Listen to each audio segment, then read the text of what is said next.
because this might be the inner chronicle of what we are. And we have to articulate ourselves, otherwise we would be cows in a field.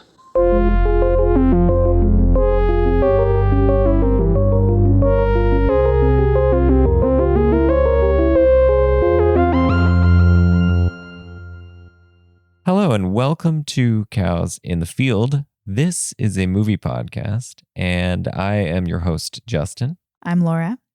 And today we're talking about a movie, a 1993 movie called Searching for Bobby Fischer.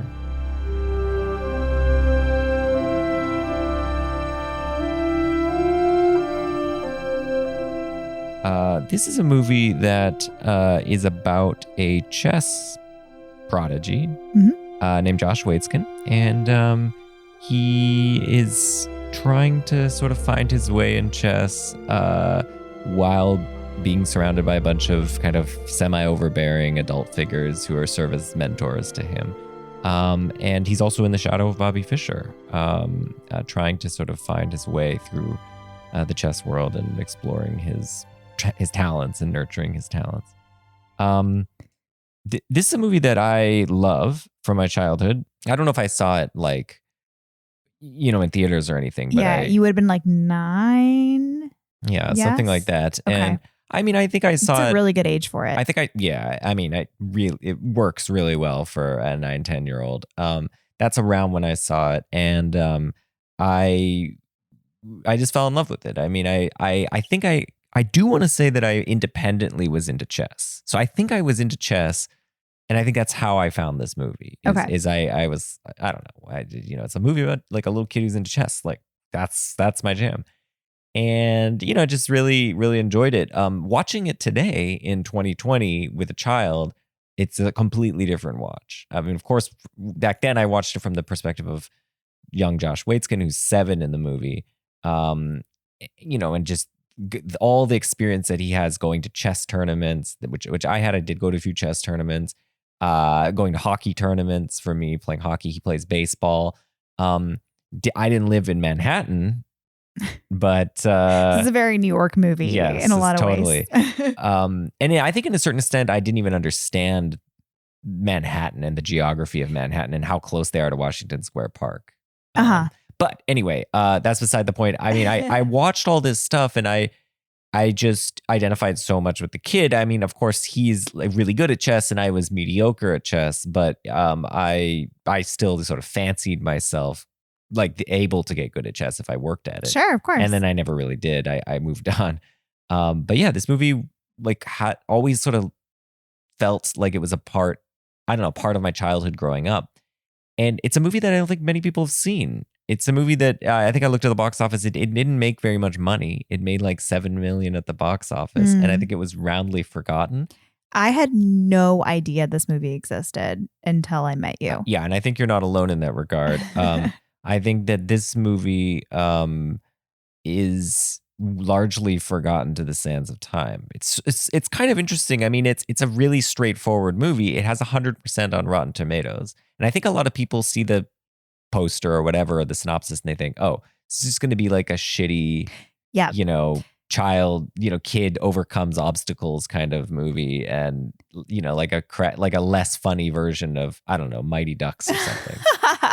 But the thing is, it's so well done. I don't know. Like I really, Air Bud. Yeah, like I mean, it is a sports movie, and we'll get into that. But I do think that this is a movie that really, I don't know. It just even though it's so straightforward and so of its time in terms of the production and everything, how it looks, how it sounds, it's the score. Nuanced, though. Yeah, it's really deep. It really, I don't know. I feel like there's a level of care in this movie that wasn't really present in a lot of the movies that have been forgotten of this time, of the kind of mid 90s.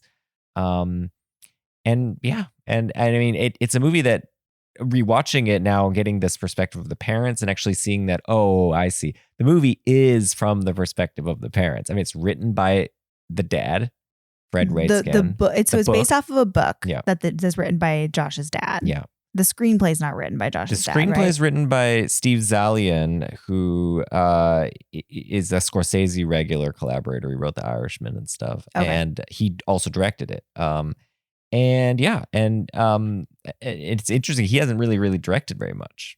Yeah. So, It's yeah. definitely a parenting movie. I mean, the whole movie, I think you do get a little bit of Josh's perspective, but primarily I think the perspectives and the conflicts certainly are adult conflicts. So it's interesting that, I mean, that you keyed in so much to it as a kid, because I feel like there's not a lot of kid stuff in it. Actually, it's kind of an adult movie, strangely, for having a kid at the center of it. I mean, yeah, although I think I will say a lot of this stuff is, it actually flits between the two perspectives, I think, quite well, because you see the pain and suffering of young Josh, and also the excitement initially, right? When he first sees the chess, right? It's like a love scene. Yeah, like when you like a love at first sight. He's playing with his friends in the park, and then he like goes to retrieve a baseball, and he finds the guys playing chess, and it's all shot with long lenses, extreme close-ups, and it's just it's like you're watching someone's eyes go from one part of the scene to the other, and just everything that he's taking in, and he's just fascinated by it. And I love that it sets up this like conflict, right? Which I think is a somewhat universal conflict. That is the conflict between like, what are you going to be interested in? So it's like baseball or chess, and Vinny, played by Lawrence Fishburne, has a baseball and he wants the chess piece back. And you think, oh, they're going to exchange. And then he doesn't, right? He doesn't, Josh doesn't give him the chess piece. He's got it later when they're looking for a baseball to fit in the glove. And I think that sort of sets up the one of the fundamental conflicts in the movie, which is, how is it that you can have a kind of well-rounded, normal in a certain way, childhood, while at the same time actually focusing and nurturing the talents and hobbies and interests that you have. So on the one hand, you want to be well-rounded, you want to have lots of interests and pursue lots of things, because most of us aren't going to be chess champions, right? Most of us are just going to be fine at what we do. But on the other hand, it's a virtue to go deep and to really take seriously the interests that you have. But that's this conflict that Josh faces. And it's a conflict that's most acutely faced by his parents and his mentors in how to sort of structure his life and allow him the opportunities to go into, deep into chess, but also at the same time have friendships and other hobbies outside of chess, baseball in particular, and so on. I definitely resonated with the adults, I think, the first time I watched it, because I watched it as an adult. And this time around, I was really feeling for the parents. I was thinking of it as like a sports movie, but not as chess as the sport, but as like parenting as the sport. Yeah. Because the character of Fred, the dad, Joe Mantegna, he has like his own little arc, and where he loses his way and his own dip, and then he figures out how to parent right, and corrects course. So I feel like, I mean, there were times where I was like yelling at the screen. I was so mad at him for not parenting the way I wanted him to parent. It's but I also feel how hard that is for him, and how hard it was for him and Bonnie, his wife, to navigate that. I think, when our kiddo is old enough to have passions, it's going to be tricky, I think, to walk that line. I think what I think is so interesting is that it's not obvious. No. So I do think that, the movie takes a stand, and ultimately it takes the stand that like, there's a way to kind of have it both ways, but it ultimately is conceding that he's not going to be a chess genius. He's actually going to have other interests, and he's not going to become this hermetic little chess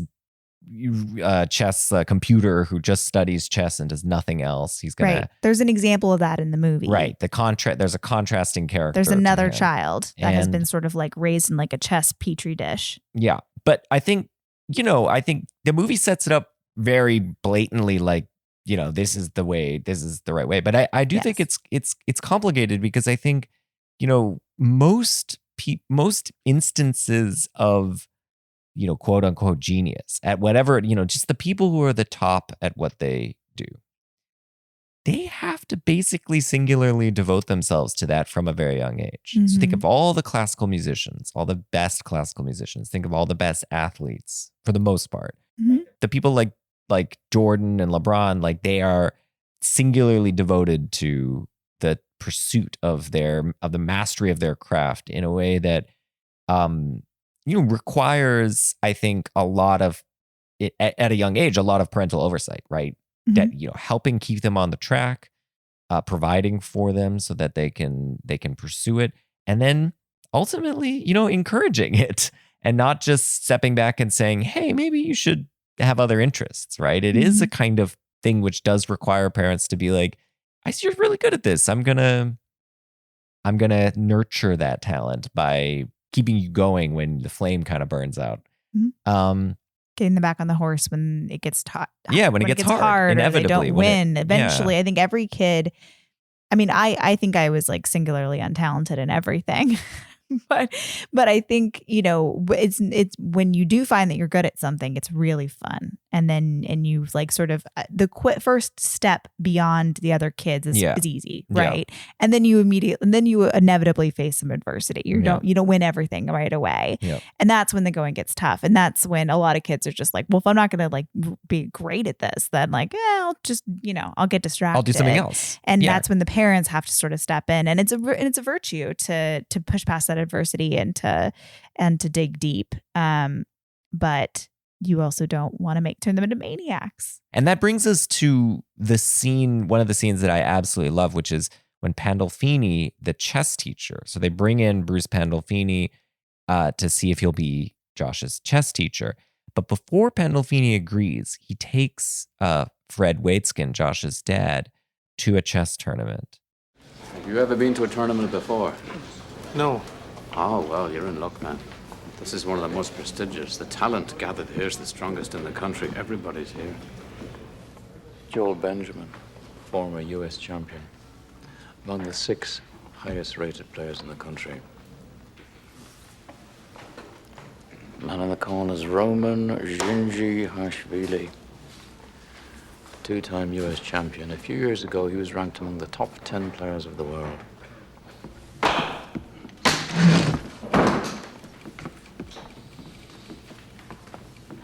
Asa Hoffman. He's the son of 2 lawyers. He grew up on Park Avenue, went to Columbia and Horace Mann before dropping out to play chess full time. He plays about 200 chess tournaments a year. Asa. Asa. How much do you make at the tournaments altogether? About $2,000 a year? Look at that. I got him thinking. Maybe I can win a pawn. What is chess, do you think? Those who play for fun are not at all. Dismiss it as a game. The ones who devote their lives to it, for the most part, insist that it's a science. It's neither.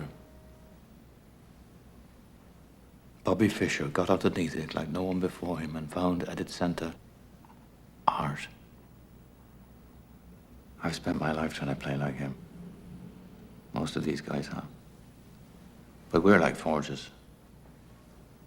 We're competent fakes. His successor wasn't here tonight. He wasn't here. He's asleep in his room in your house. And one of the things I love about this scene is that Pandolfini is showing Fred Waitskin what could go wrong.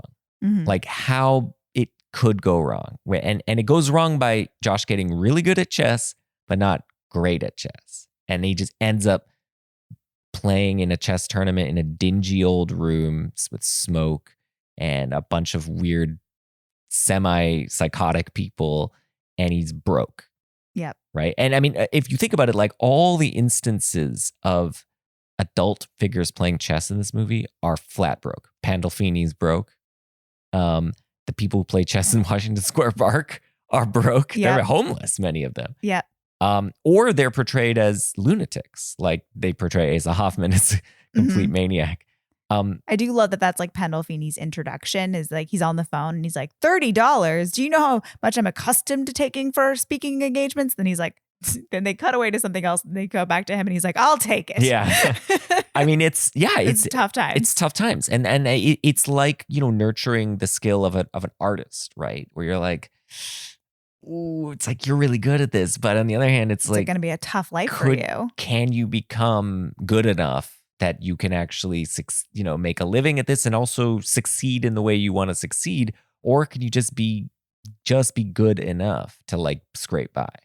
Yeah. And it could also drive you insane. That's the other worry, is that there seems to be something in particular about chess that drives you insane. Absolutely. Too. And we'll get back to this when we get to Bobby Fischer. Because of course, in this movie in 1993, we know Bobby Fischer's a little weird. He disappeared. He's being kind of erratic during his chess tournament days, but we don't know how bad it gets. And we do know now today how bad it got and how completely insane Fischer went very quickly after his famous chess tournament with Spassky when he became the chess champion of the world. So anyway, we'll come back to that. But so Pandolfini shows the father, Fred Waitzkin, all this stuff. But then he says something which is great, which is he says, look, these guys are good. I was good. But your son has something better than all of them. He's got this innate skill. He's the potential to be the next Bobby Fischer. He's got something that we can only attempt to have. We're competent fakes. And I think that line is so compelling. And I think it's immediately compelling to Fred Waitzkin, who thinks, holy crap, this guy thinks my son could be the best chess player ever, or at least in the running. This is big time. And then he begins at that point to go down the path of pushing Josh really hard. Yep. It feels like it's his obligation to Josh, but also like to the world. To the chess world. I mean, that's the way Pandolfini puts it. He says, what I want is I want to get back what Fischer took away from us when he disappeared. And that part for Bonnie is not, the mother is not compelling at all. Mm-hmm. She just doesn't care if the chess world doesn't get another Bobby Fischer. As long as her kid is happy, she's like not interested in that. But I do understand why that would be compelling for Fred. I wonder too, I guess the real life Fred was a sports commentator as well. But I just wonder too. I think he was a writer I believe he was a writer for the Times or one of the New York papers. Okay. Sports columnist. Yeah, not a commentator, but a columnist. I wonder too if that's part of it, that, he's got like a more, as part of his career, he's got this reverence for competition and for winning, but he's also always been on the sidelines. That's true. Yeah, that's true. Yeah.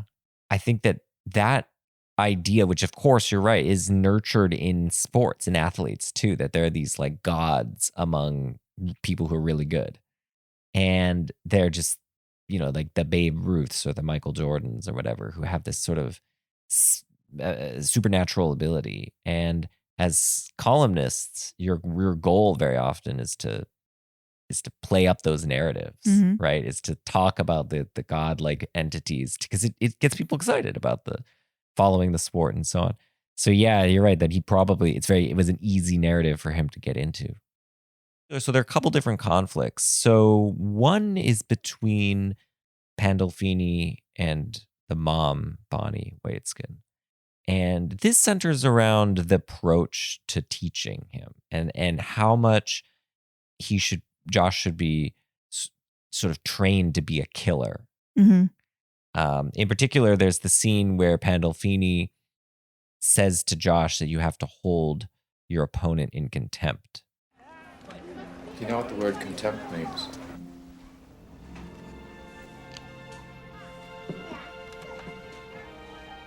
It's to think of others as being beneath you, to be unworthy of being in the same room with you.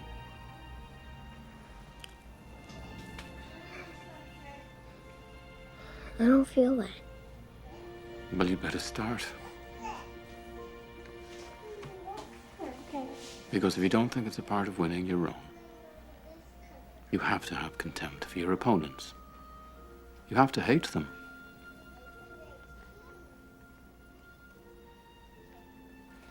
but I don't. They hate you.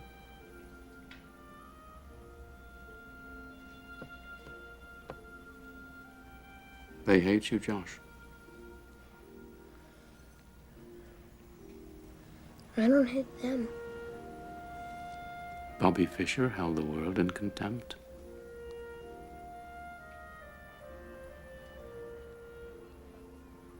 I'm not him.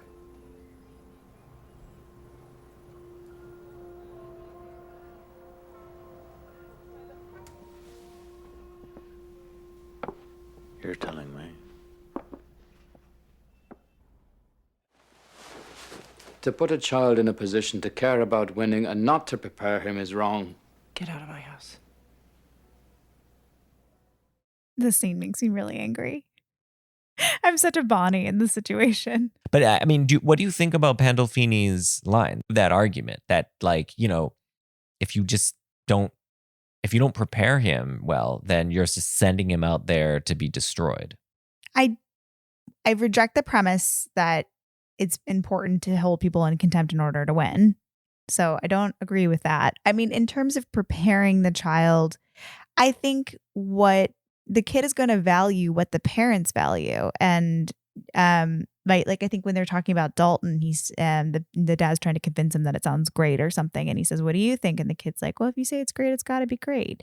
His world is framed by how his parents feel about something. So if he goes to this chess competition and loses, and his parents don't make a big deal out of it and say, "We're really proud of you and you did so well and you made it so far," I don't know that he would be crushed. So I think it's more about like how they handle it and how they teach him about winning and losing than like this scenario in which he is not prepared to lose. Yeah. I mean, it's interesting. I mean, what if it was part of what it took to win, to have that kind of killer mindset? So that's the part I reject. I don't know. I mean, so I thought a lot about, we just watched we mentioned this in the previous podcast, we watched the Last Dance documentary with Michael Jordan. And Michael Jordan definitely has that contempt. Yeah. It's an important part of his athleticism, his competition, and what drives him. Yep. Thank you. That he has contempt for and hatred and like grudges. Like I think the number of times he said, "And then it was personal for me," in that documentary were like 20 to 25 times. And that there's even one scenario in which he like might have made up a personal grievance in order to like fuel that fire to win. That's Michael Jordan. And it's definitely a way that works. I don't think it's the only way that works. So that's right. I think, I do agree with you, but I do find it interesting to think about that there is this, when you look at people who succeeded beyond others, not just sort of achieved a kind of moderate level of success, but like rose to the very, very top. And a lot of them were almost psychopathic in terms of their like devotion. And that involved in particular in competitive things, like where you're fighting, zero-sum game kind of situations like chess, or where you're directly against someone. The psychological component is a big part of it, because there comes a point, I think, take boxing, for instance, which I think is a really clear analogy here. There comes a point in the match where you've got two guys who are evenly skilled and athletic, let's say. And there comes a point when they're both tired and then just one of them breaks. He just cracks psychologically because he's tired, and then he just thinks for that moment, that fleeting moment, that the other guys could beat him. The other guy's better. And then he loses because he loses. It's an internal conflict that ultimately defeats him. And I think that's a very common narrative in a lot of sports. And I think it applies to chess. I mean, one thing that this movie doesn't go into that much is what a chess tournament like actually is like what the tournament situation is. It's not like one game, it's many games over many days, and the games last hours. It's like a heavyweight fight that goes on for days. Yeah. Weirdly, you get that perspective from the parents' point of view, because I love that scene where they lock up all the parents in the locker room. And you see how long that like and grueling the chess matches from like just because they're in that locker room For for so- so yeah, they're like long. sweaty and yeah, exactly. And they're gross. freaking out. Yeah. But you don't get Josh's perspective of that the stamina that's required to just play game after game after game after game. Yeah. And the games can last hours, and it gets to this point where you may have made a mistake and then another mistake, and then pretty soon you start to think, maybe I've just lost, and then you start to play not to lose as opposed to play to win. And I think that is very real. And I when you listen to top chess players talk about what they do to prepare and what's going on in their minds during the games, a lot of it is psychological. When you get to a point where, again, people are evenly matched, it's what is the difference? The difference, there's no luck in chess. The only difference is going to end up being a kind of psychological thing. And, Fischer did this a lot. He psyched out his opponents. He sort of toyed with them. He would wait till the last second to show up to the match and just keep Spassky on his toes. And another person who did this actually, and there's an entire documentary about this, is Arnold Schwarzenegger in Pumping Iron. The entire documentary is him basically playing mind games with a bunch of the other guys, including Lou Ferrigno, for the Mr. Olympia contest. And it's fascinating, though, to see the mind games he's playing with these guys, where he has a kind of innate understanding of this. Because it's not as if Schwarzenegger was like reading psychology books or something on people. He just kind of had this innate understanding of how to like psychologically dominate another person. That sucks. I don't like that stuff. But fair enough. But you don't like competition. But that's that's what it comes down to. Just be good at chess. You don't have to be an asshole. Chess is not a game that you play by yourself. That's the thing. It's a game played against. It's a competitive game played against another person, and it is this game it's a war game. I think you and I are going to be just exactly gender aligned for Bonnie and Joe in terms our Fred rather in terms of our orientation towards our child. Yeah, that's probably true. But I do think I'm going to be like, just be nice to everybody. This is why I do too much trading in Settlers of Catan. Yeah, you trade away all your good stuff. I know. Okay. Anytime anybody needs some beasts, let me know. Beast for wheat. No, beast for chaff. That's what it is. But I actually think always like, I got a few extra I could spare. I think that's actually messed up because crazy. Yeah, because the point of the game is to compete. The point of the game is not to like be nice to people. The point of the game is if you're being nice to people, then you're just like a fickle, fairy who's granting favors. As opposed to the point of the game is to win and be to give other people stomach aches. Well, no, is that the point? To be competitive. The point of the game is to try to win. If you're not trying to win, then I'm never trying to win when I play a game. We don't play very many board games. As you put it, like trying not to lose. I think I'm like trying. I just don't want to embarrass myself. Usually, particularly if there's like a multiplayer situation, I want to end up just like kind of in the middle, or maybe like second to last, or last. That's fine, but just like not like embarrassingly last. Like that's where I'm always aiming for. Yeah. Well.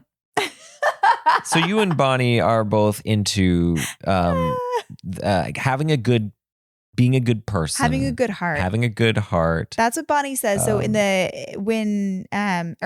holding your opponent in contempt, not holding people in contempt. I don't think it's nice. There's a scene where Josh early on asks if Vinny, who's one of the players in the park, played by Lawrence Fishburne, he asks his mom if Vinny sleeps in the park. And then he proposes that Vinny sleep in his bunk bed because he got an extra bed. Yeah, he's got the extra bed. He's like, I was thinking he could just like hang out on my bunk bed. Yep. Well. And Bonnie says like, you have a really good heart, and that's the most important thing. Right. That's what she's ultimately worried, is that him going deep into chess with Pandolfini and all that is going to ruin him. It's going to destroy him as a human being. Pandolfini's sitting there being like, you have to hold everybody in contempt. So she's not wrong if we do it the Pandolfini way. I also love though that and this is an important aspect of the movie, is the sort of teacher student relationship that Pandolfini has with Josh, because Pandolfini's his method is born of strife and loss and failure. And he knows what it's like to be on the big stage and to lose, because you get this all that, like, of course, he must have been a chess prodigy with lots of promise, and it just didn't work out. He became a good teacher, but he was never that good. And he, it's, intimated at various points in the movie, but that he actually maybe choked in a way, yeah. right? Like he really failed and embarrassed himself and perhaps his teacher. And I think that baggage that he's carrying really informs how he approaches Josh, and what he feels he's kind of compensating for what he thought he didn't have, which was the kind of killer mind instinct and the contempt and everything. Perhaps because deep down, like, he's also a decent human being who couldn't actually bring himself to embody those what he thinks of as virtues. Yeah. That's what I love about this movie, is that there are so Josh has so many different adults in his life that care about him, that really do care about him, that, come into conflict with one another because they can't agree on, what's best for Josh. But I think but they do want what's best for Josh. But at the same time, there's also this part of them that I think all parents feel, or mentors feel, that what's going on with their child or their mentee is a part of them too, reflects upon them. Part of the reason that I do love that scene where that I mentioned before, where they put all the parents are trying to like influence their children, trying to help their children. They're kind of talking in their ear behind them in one of these early, like, lower level competitions, and they end up getting kicked out and like put into a locker room. But there's all this kind of competition happening amongst the parents. My kid does this, my kid does that. They're just like, we're using the children as reflections of themselves. Yeah, it's vanity on the parents' behalf. Totally. They want the child to succeed where they couldn't, just like Pandolfini wants Josh to succeed where he couldn't, because then it reflects well on him as a teacher, as a parent, as a mentor, etc. They Right. can sort of, live vicariously through them and also take some credit for their success. Totally. I mean, there's a silly scene where they're like at a pool, and Fred gets asked what his score is. Is that how you put it? His rating. His rating. His ELO rating. His yeah. rating. Yeah. And Fred doesn't know what that is. So he makes up a number that is actually like impossibly high. Well, it's not actually impossibly high. He says just very 15 high. and 1500. meaning 1500. He 1500. assumes it's 1500, which would be high for a kid of that age. Right. But he could see it on the other guy's face that the other guy is like floored. And he just lets him believe it because he just likes that feeling. He gets a little charge out of his kid being a mini genius. Yeah, That's not about totally. Josh at that point. It's just about him and his ego. So there's, of course, they all have that element too. But in the end of the day, they all care deeply about Josh, and they all come together for him. Yeah. It's such a sweet movie. In the end, Josh is able to kind of blend the wisdom he gets from everyone. And I think the other point of conflict here is between Pandolfini, again, and Vinny, played by Lawrence Fishburne, who's Josh's friend in the park. So Vinny's a street chess player. It's like a chess hustler in Washington Square Park. And initially, that's how Josh gets into chess. He's playing with Vinny. They become friends. Vinny sees the sort of brilliance in Josh's play and encourages him in his own sort of street chess way. And Pandolfini talks a little bit about like what Josh is learning there. He's like, well, look, these guys, he's playing speed chess, right? So speed chess is basically like any game of chess where each person gets 5 minutes or less. Sometimes you can play games with like 30 seconds or 1 minute speed chess They're games. moving fast. It's very fast. You're trying to beat the clock as much as beat your opponent. And so he's playing speed chess, and a lot of speed chess and hustle chess is about playing kind of radical moves that like put you in a position that nobody would have ever studied.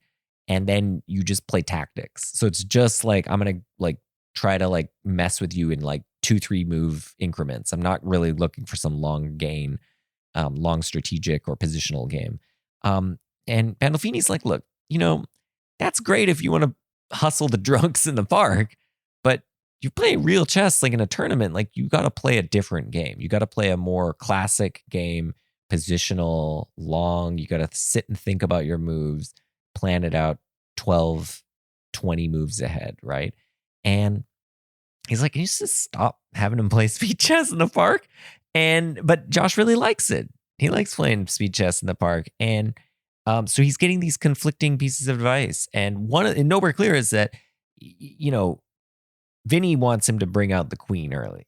Get the queen involved, get the queen working. And Pandolfini's like, just don't bring the queen out. Because the standard chess, like if you read a chess book, right, it'll tell you the reason you don't bring your queen out early is that if your opponent knows what's up, they can basically use crappier pieces that are worth less to attack your queen.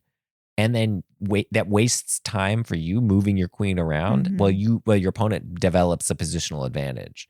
So it's really dangerous to bring the queen out too early because the queen's such a valuable piece, it can end up getting chased around the board. So that's why Pandolfini doesn't want him to do that.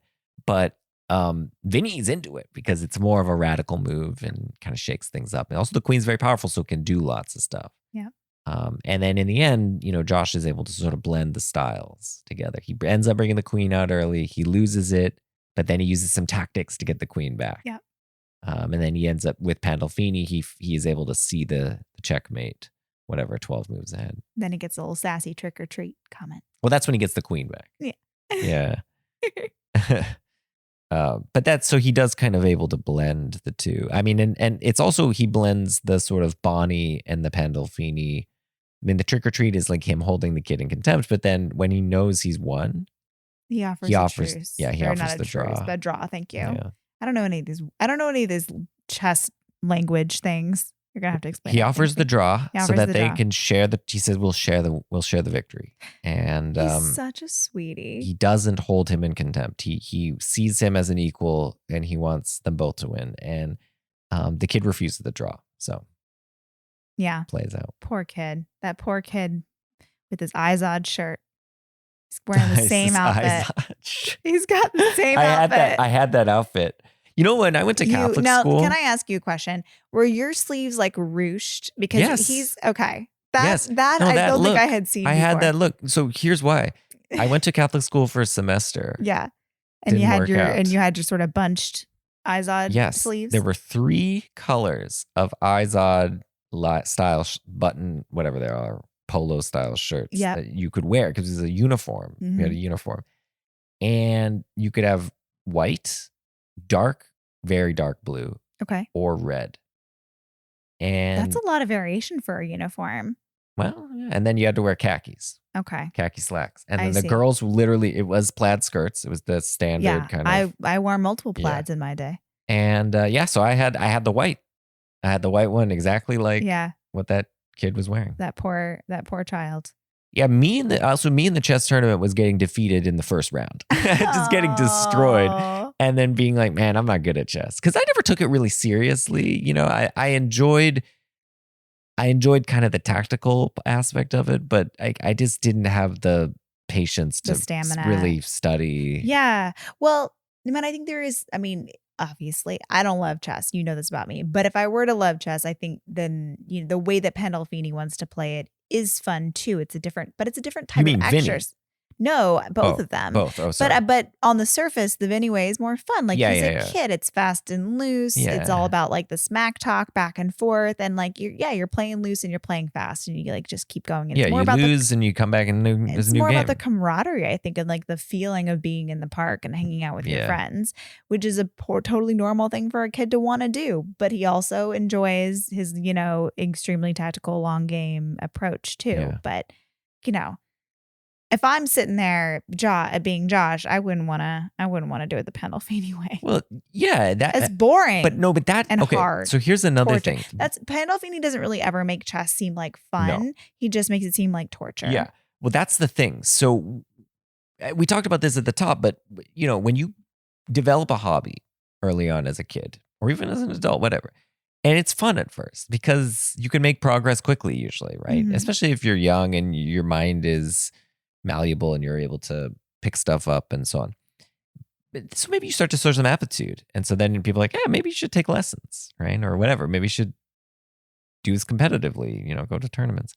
That's when it starts to be not fun, right? Because then now you have to practice and you have to study and you have to devote and you have to lose, right? There's a lot of setbacks along the way once you get beyond the like, I'm decently good at this. Like, I'm quickly good at this thing.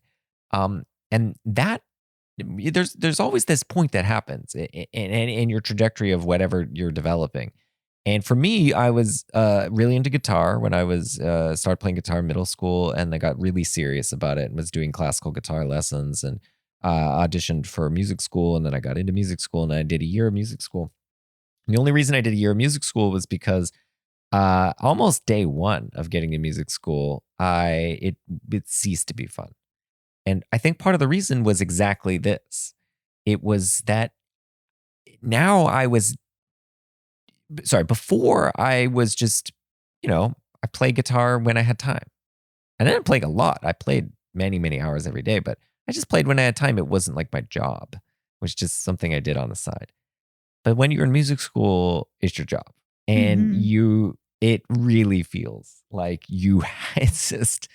it's a level of pressure and expectation that I had never experienced. And so that sucked. And it was a lot of like not fun exercises. Yeah. I think to be something good at something, it's tedious. It's so tedious. You have to do something small over and over and over and over again. Yep.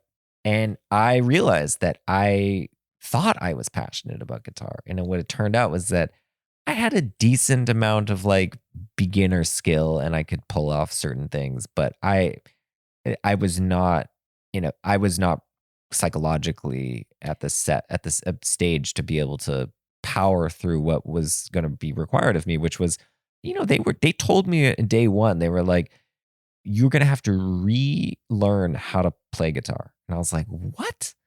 Like, they're like, you have all these horrible habits that we're going to have to train out of you.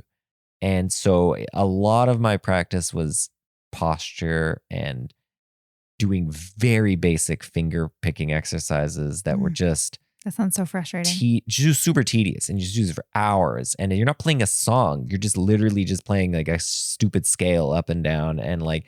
And then, and then you'd go... Sorry, I'm just like imagining you like with my first guitar lesson, like you're just playing hot cross buns over and over again. It was literally like, I'm like, I'm better than this. At least I thought in my mind, like I should be playing like actual good music. And I thought I was going to be doing that. And instead I was playing these like really sort of tedious, boring studies. And I was like, wow, this is terrible. And so I realized, that was for me, that realization came then. But I think it doesn't matter where you are. If you're going to get to a point where you're really good at something, you're going to have to break through that feeling of like, oh my God, this is really boring, And so there's that aspect. The other aspect for me was realizing there are other people who are much better. And that's brutal. And Josh experiences that with the kid he has to face. Of course, he wins, but it's that encounter with someone who you perceive as could be better than you. Just could be more gifted or more devoted or whatever. And, pretty much everyone in music school was better than me in every way at music. And I was like, I just was out of my league, and I realized that, these people have been playing whatever their instrument they were playing since they were like 3. And they had a deeper understanding of music than I did. And they just obsessed about music more than I did. And that was incredibly discouraging. And you have to break through that ceiling or whatever it is of confronting, not being the big fish in the little pond anymore, and nonetheless persisting through. So I think those at least are the sort of twin things. And so you have to somehow maintain that passion that you started with, even through all this adversity and through losing too. That's the other thing. You have to make mistakes and be okay with it and use that to fuel your practice to get better. Right. Right. I mean, maybe that is where the contempt comes in, because like, for Michael Jordan, the thing that kept fueling him was, his I'm anger. better than these I'm people. better than these people. I have to be better than these people. I have to destroy these people. It's an insult that they think they can have this guy guard me, so I'm going to destroy him. Or if he lost, he'd be like, I'm insulted because we lost. I'm going to come back and destroy them, right? The next game. We don't see it that much, but what is it that is contempt is fueling him for? Well, one is all the game stuff. When he's in the game, even if he's tired, he's going to push through. But or like in the flu game is the perfect example of this. Like he's basically nauseated the entire game and he's able to go out there and do it.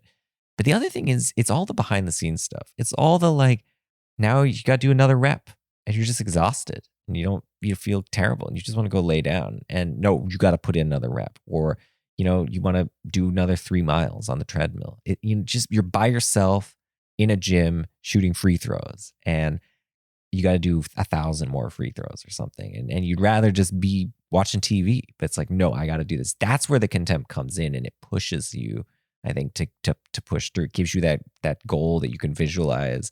And, I have Do you to think say, it's just more powerful for the negative emotion, or like what is the positive emotion that could be pushing you? It's possible that there are other ways to do it, but I think for Jordan, it was contempt. For Jordan, yeah. it's definitely contempt. Yes. Yeah, I'm not sure I'm sure, this isn't a self-help episode. I don't really know. I don't know what drives you. I mean, I just explained how bad I am at playing Settlers of Catan. We can't do a self-help. I'm not going to be helpful. Well, clearly you've, Nick, never experienced this. I mean, I've experienced it to a certain degree. No, I've never experienced this. I've gone out of my way to not experience this. I mean, and I've only really experienced it in the sense of having the setback and then just being like, well, I'm gonna do something else, because like it sucks. Yeah, which I think is a totally normal and average response. How most people will respond, and that's why there's only one Michael Jordan, and I think that's fine. I think that's great. But no, that there is one Michael Jordan is great. Like we don't need a bunch of Michael Jordans. Definitely don't need any more. Yeah. I came away from the documentary not very into Michael Jordan. Well, let's on Michael Jordan. I mean, the fascinating contrast and whether there is this kind of non-contemptuous killer instinct thing that can power someone through is, so Jordan and Kobe are like in one camp, but then there's LeBron in the other camp. And I think like LeBron James seems like the kind of person, outwardly at least, his public persona is nothing like what we see in Jordan, where he feels like he's a guy who wants to have teammates and their success is his success and his success is their success. And he shares in that. It's like he has a team mentality that he's bringing to the game. Whereas Jordan was like, look, just get out of the way. Let me win this. Yeah. You're holding me back. If I could just go 1-on-5, I would just do it every time. And LeBron's never like that. He always is willing to pass. And often that was a criticism of LeBron early in his career, was that like, well, he doesn't have the killer mentality that Jordan did. But LeBron has had quite a bit of success in his career. And I think he's done so without that killer mentality. And I think so too. I think, so the question then is, well, like what drives LeBron? I think legacy, which maybe is this positive thing, is what ultimately is driving him. He wants to be able to look back and feel maybe pride in the career that he led or something. But I mean, I think to be fair, it's not entirely all positive, because I think LeBron is also scared. I think he's driven by a fear that his legacy won't be what he thinks it should be. So he's going to look back and he's going to say, I think what LeBron's afraid of is this. He's going to look back on his career and say, well, couldn't win a championship in Cleveland, had to go to Miami. There wasn't really any competition there. He won 2 out of 4. And then he went back to Cleveland and won 1, but then he just got steamrolled by the Golden State Warriors, who were up and coming.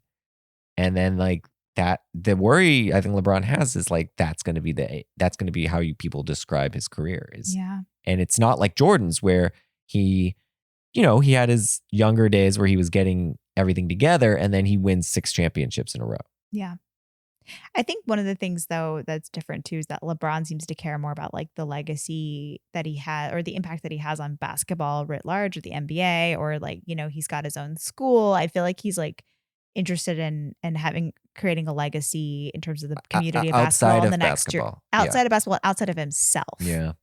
Outside of himself, I think more like, I think he's interested in like a legacy within basketball too. But like Michael Jordan was just, once he's out, he's out. It was just all about his stats, his championships, his numbers, and then he's gone. Yeah.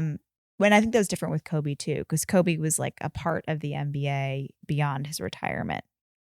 He was going to create a legacy for himself. That's true. Anyway, this is not a basketball podcast. No, but it's interesting to compare. I mean, the other comparisons that I was thinking of were Mozart and Salieri, which is very much, I mean, you can think of this movie like Amadeus almost, where it's told from the perspective of Salieri, who's the competent fake, who's good enough to appreciate what Mozart's doing, but not good enough to understand it. And Mozart, right? The genius, right? Who just has this kind of preternatural skill who potentially squanders it, right? And then the other one is Beautiful Mind, with the story of John Nash, the Princeton mathematician who went and became schizophrenic, and his genius was tied up with mental illness. And I think that's where the specter of Bobby Fischer kind of looms large here, is that what happened to Fischer is after he won the world championship, he's basically just disappeared. He kind of just fell off the surface of the earth, didn't return to defend the title. And and when he did resurface, it became increasingly clear that Bobby Fischer was really losing his mind. He resurfaced once in the early 90s and then later in the mid 2000s, right? Something like that. And especially in that later time when he came back, he had all these conspiracy theories, and it was clear we were dealing with a very mentally disturbed individual. He had become an anti-Semite, and he thought the American government was out to get him. And anyway, so it's really a sad cautionary tale, I think, that chess is this thing, and they talk about it in the Bobby Fischer documentary, Bobby Fischer Against the World, that chess is this thing where you have to play paranoid. You have to sort of play always thinking 20 steps ahead, and there's all these branching possibilities, and you're trying to play through them. The problem is when you think of your life like that, it's very quickly gonna lead to indecision, and then ultimately potentially paranoia, because you're thinking well, if I'm thinking these things, other people are thinking these things, and no, you go down this bad rabbit hole. And he just couldn't turn their mind off, and it led him down a very dark path. And that's the worry that's looming over Josh. I think that Pandolfini is concerned about at the beginning, is that he just said, maybe you just don't want this life for your kid. Maybe just say, nah, just chess in the park. That's it. And just have fun, and, risk driving your kid insane. Yeah, these movies, like genius prodigy movies, actually kind of freak me out. Mm-hmm. I think about them as addiction movies. Mm-hmm. And this movie, definitely hints at that too. When you see the chess players in that nasty room playing, but Pandolfini says something like, "This is the best of the best in this room," and you're like, "This room?" Yeah, this is not. It's a grungy room. It's not glamorous. That is for sure. But it just seems totally real that to be the best at something kind of costs you your soul. Yeah. Or at least your relationships. And how the hell can you be happy if your entire world rests on being the best at something? Because you can't be the best for long, right? It's always just it's fleeting point in time. Yeah, for anyone it's fleeting. There's That's right. always somebody younger, stronger, smarter, more creative coming up at you. Always. No Country for Old Men. Yeah. That seems terrible. And also I think that necessary drive that allows you to be the best of the best seems that slavish devotion feels akin to addiction to me, and out of control and scary, that really freaks me out. And I joked about being singularly untalented in everything, and I think that is true, but I also didn't pursue anything very hard, right?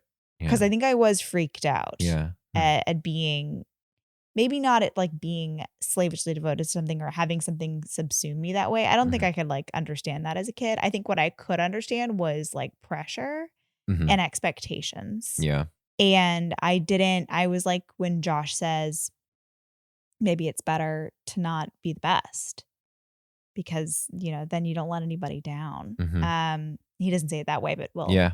But I think that's how I read it, and I was definitely worried a lot about letting people down as a kid. And so I think like it's like, well, if you're just mediocre at everything, you don't set up any expectations.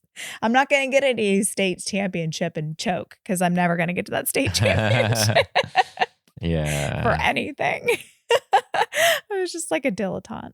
I mean, I think it's a good point of view. And, but it's hard not to feel some pull towards the like, well, if it's within your reach. Yeah. I don't know. I don't know what it is, why it is that, when it's not within reach, then obviously we're like, who cares? Like, just don't do it. Don't pursue that. But you're if just you gonna, could. But if you could, then suddenly you're like, I don't know what it is. It could be pure vanity. That's it. It could just be the vanity of wanting to have a certain title and have other people think highly of you because you've achieved that. I'm not sure. No, man, I think there is, if you're really good at something, there's just a want to see, how far you can take yourself for your own, just for your own knowledge, your own self-worth, but also for, furthering chess, perhaps. I don't think Josh cares about that as a little That's kid. true. Pandolfini, though, does. But Pandolfini does. He thinks like the world of chess will be a dimmer place. Yeah, better with Josh without Josh, and better with Yeah. Josh in it. That he thinks Josh can change the game again the way that Bobby Fischer did. Yeah. And that's important to not just to the world outside of Josh. Yeah. But I think the other thing that I just keep wishing that Fred will say to this kid is that, it's okay to lose sometimes. Yeah. Because totally, like if something's within reach, I think you should push yourself if something was just to see what you're capable of. But if you're not capable of that thing, it's okay too. And that's the thing that that's the thing that there's the scene where when Josh is expressing to his dad that he's scared, and he's saying it like, maybe I shouldn't go to this next tournament, and the dad is just saying, oh, you won't lose. You won't lose, and also they're scared of you. You won't lose, Josh. What if I do? You won't. I'm afraid I might. Josh, they're afraid. They're terrified of you. That's killing me. Yeah, and what I think is so me. interesting though about that scene is it's perfectly mirrored in this final scene with Josh and Pandolfini. Yes. Where he's right before the final chess match and he's like, I'm so scared. And I really actually thought what this kid's Max Pomerank or whatever, his performance was great. The fear in his eyes seemed totally real. And I knew as a kid that feeling of fear. And of course, as I got older, I knew it all too much. And he just says, I'm just so afraid. And Pandolfini says, you might not win. Like it's like, I'm not supposed to tell you, but you might not win. And I think that is the most touching part of the movie for me, because it shows, on the one hand, Pandolfini reveals to Josh that the empathy that he has with him, and it's an empathy that only they can share. Mm-hmm. As teacher and student. Like, he can't share that with his parents. They don't understand. They've never been in a situation like this with this much pressure on them. But Pandolfini has. So he's able to empathize with him. And he does. But he also assures him, he's like, I'll be here. I'll be there the whole time. I'll be there when you come out. Win or lose, I'm going to be there. And that is such a oddly reassuring thing in that moment, right? To just be like, yeah, you might lose, but don't worry, I'll be here. Like it's almost like exactly what I think Josh needs to hear and wants to hear. I can't beat him. You might be right. I'm not supposed to say that, but I was lying if I said anything else.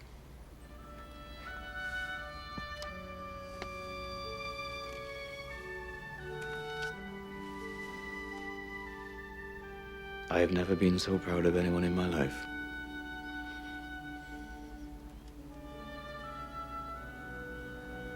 I'm honored to call myself your teacher.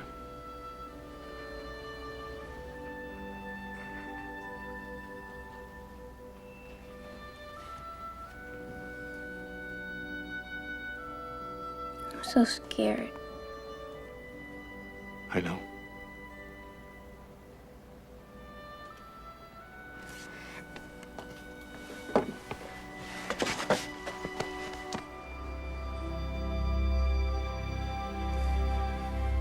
Will you stay until it's over?